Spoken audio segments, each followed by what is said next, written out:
Bueno, Romina Luna, buenas tardes, bienvenida a Imagen. Bueno, ¿cuál es el tema que vamos a plantear hoy, que es de consulta frecuente, especialmente en tu consultorio? Buenas tardes, Cari, ¿cómo estás? ¿Cómo te va? Quería trabajar este tema que está como muy de moda, porque ahora todo el mundo llega al consultorio diciendo, ¿qué tengo? ¿Herida de abandono o herida de rechazo? Ajá. ¿Y cómo me la saco?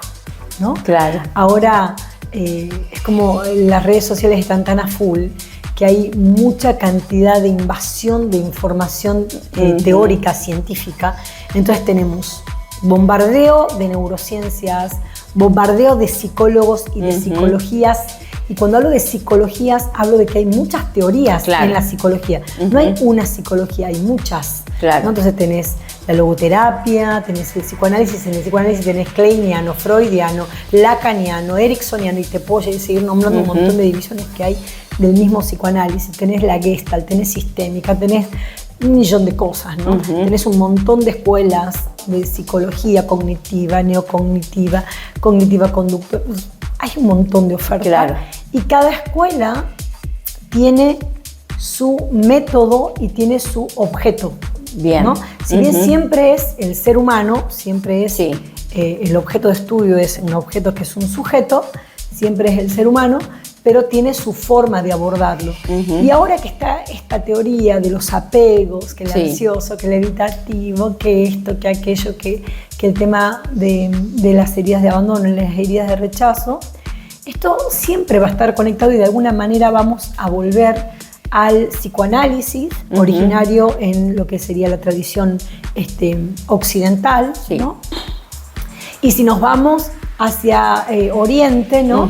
También se habla de un inconsciente espiritual, un inconsciente colectivo, un inconsciente que de alguna manera tenemos que abordar, tenemos que llegar ahí a qué pasó en algún momento de la historia de mi vida, que me quedé enganchado a contarme con esa herida, por ejemplo, de que fui rechazado. ¿Qué es una herida de rechazo? Una herida cuando dice la persona estoy herida porque fui rechazado. En algún momento de mi vida, de esta vida, eso no estamos hablando todavía de regresiones ni de constelaciones, pero en algún momento de esta vida, mi mente y mi sistema nervioso interpretó que una acción de aquellas personas significativas de mi primera infancia fue de rechazo.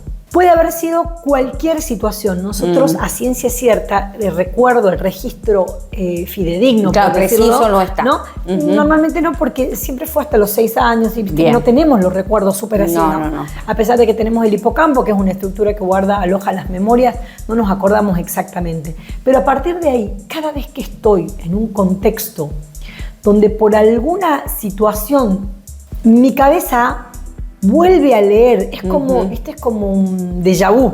Claro. Vuelvo a vivir algo, un contexto muy parecido a aquella historia. Y esa herida surge de nuevo. Esa herida y sobre todo la respuesta de esa herida, que es un patrón comunicacional, que es, ¿qué me digo yo cuando yo mismo interpreto que me están rechazando? Por ejemplo, llego a la casa de alguien, a mí cuando era chica me gustaba mucho, en cualquier cumpleaños, en el mío, en el que fuera, meterle el dedo a las tortas, ¿no? Y probaba el merengue, me encantaba hacer eso. Claro. Entonces tenía por un lado mi papá, que no le parecía nada grave, ¿no? Y por otro lado mi mamá, que hacía un drama como si hubiese sido, que hubiese agarrado la torta, ¿viste? Que ahora te hacen los chicos que te meten la cara. Entonces, como hubieras roto la torta. Claro. Entonces, fíjate las dos posiciones, ¿no? Eran súper opuestas. Bueno, está todo bien. Decía, hazlo despacito, poquito, ¿no? Y del otro lado era como, ¿qué estás haciendo? Es una falta de respeto. Era una cosa así súper enorme. Entonces, si mi cerebro y mi sistema se quedó enganchado con ese juicio de mamá, ¿verdad? Cada vez que haga algo en donde supuestamente leo o interpreto que está rechazado socialmente, me voy a sentir mal conmigo misma. Y empieza todo con un autorrechazo, como que hay algo grave en mí, hay algo que está mal en mí, pero yo lo leo, hay una conversación de que un no de afuera quiere decir que hay algo que está mal en mí. Claro.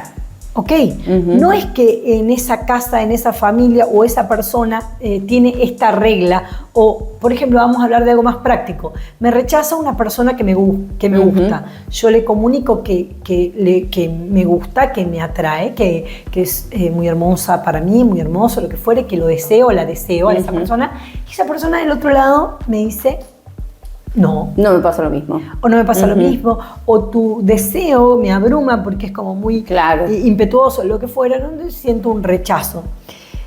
El solo hecho de exponerte a una persona con la herida de rechazo tiene una tendencia a ponerse en posición muy frozen, muy de hielo, para no mostrar ninguna vulnerabilidad. Es muy distinto a la persona que tiene apego ansioso, que entrega todo, que demuestra todo, que habla todo, que se va hacia adelante, que se expone excesivamente, que es muy, muy emocional. El que tiene la herida del rechazo es como más frío, se pone una especie de congelador al frente, ¿no?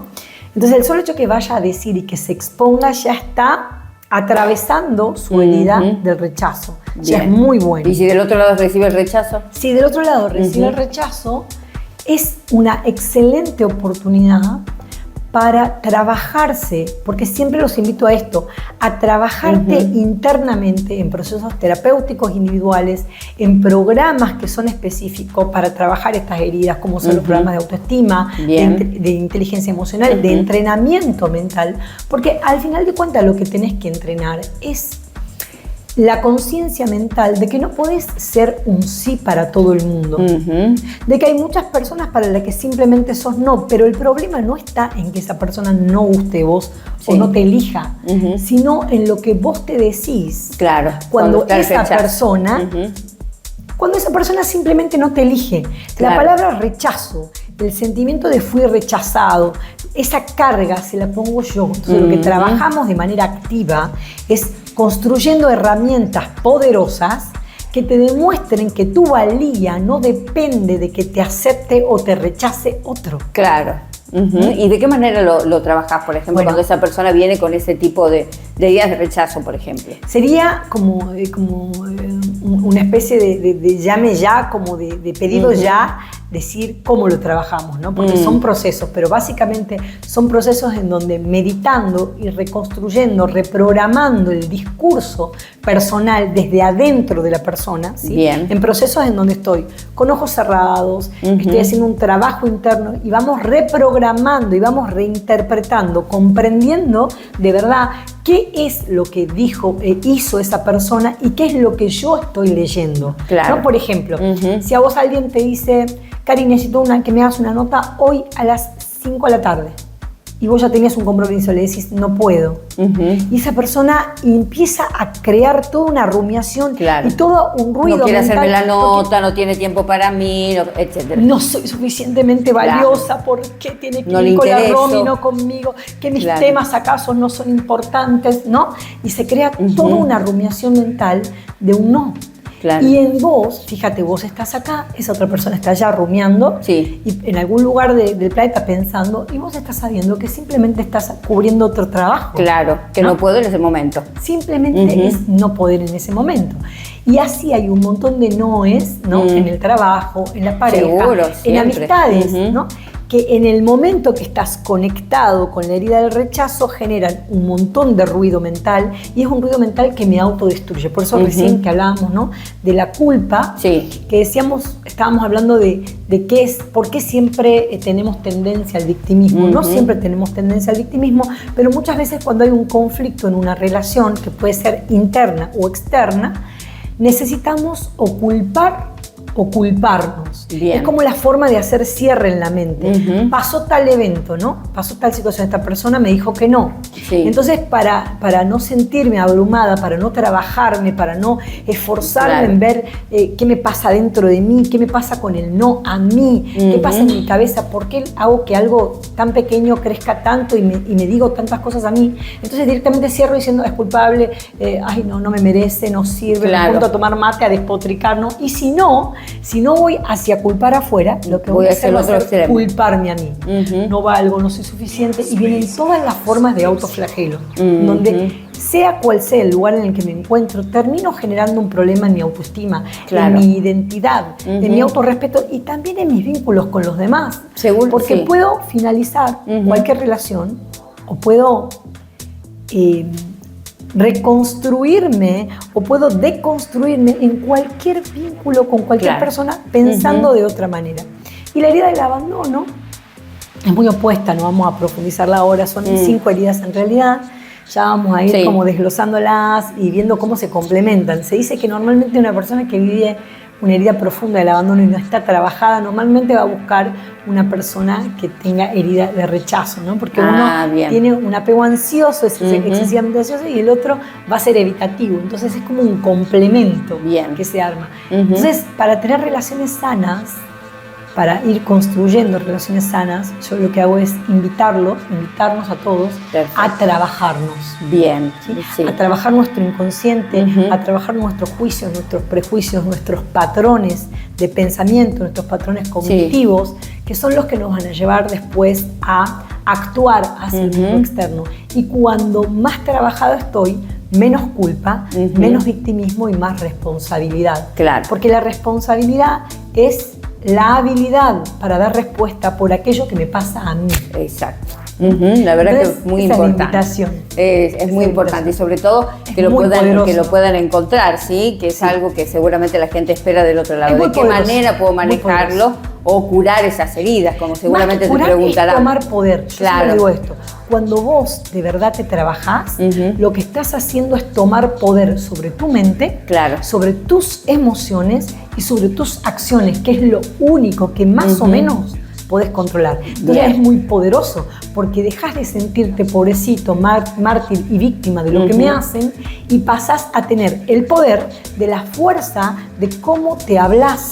Bien. Y eso es muy poderoso y nos merecemos todos. Por supuesto que sí. Bueno, Romy, ¿dónde te encuentran? Bueno, me pueden encontrar en Instagram como psicóloga Romina Luna, o también pueden mandarme mensajes o hacerme llamadas al 3816-052-841. Buenísimo. Romy, muchísimas gracias por estar nuevamente en el programa. Gracias.